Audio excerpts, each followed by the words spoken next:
বিশালগড়ের বিধায়ক মহকুমা হাসপাতালের সেবার আমূল পরিবর্তন করতে চাইছেন, কিন্তু কোনো না কোনো কারণে প্রতিটি পদক্ষেপে বাধা পড়ছেই। এদিন হাসপাতালে গিয়ে সংবাদ মাধ্যমের প্রতিনিধিরা দেখতে পান দুর্ঘটনায় আহত যুবককে অন্যত্র রেফার করা হয়েছে। তিনি অ্যাম্বুলেন্সে শুয়ে আছেন, কিন্তু তার সাথে কেউ না থাকায় অ্যাম্বুলেন্স চালক এগোতে পারছেন না।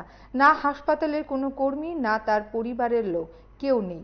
অনেকটা সময় তাকে এইভাবেই পড়ে থাকতে হয়। বিশালগড় থানার পুলিশ কর্মীরাও এই ঘটনার সাক্ষী। শেষ পর্যন্ত সংবাদ মাধ্যমের প্রতিনিধি বিষয়টি নিয়ে সরব হওয়ার পর একজন হাসপাতাল কর্মী অ্যাম্বুলেন্সে উঠে রওনা হন। প্রশ্ন উঠছে, এভাবে আর কতদিন চলবে? সংবাদ মাধ্যমের মুখোমুখি হয়ে পুলিশ কর্মী এবং প্রত্যক্ষদর্শীরা কি বলেছেন এই বিষয়ে শুনুন। রাউতকলা কালী মন্দির আমরা সবাই এখানে স্পটে যাই। এখানে একজন লোক বাইক নিয়ে বেরো গেছে, ইনভিট পার্সেন্টে নিয়ে আমরা মহকুমা বিশালগড় মহকুমা হসপিটাল নিয়ে আসি। নাম পরিচয় পাওয়া গেছে? নাম টাম পাওয়া যায়। অবস্থা কিরকম? সিরিয়াস।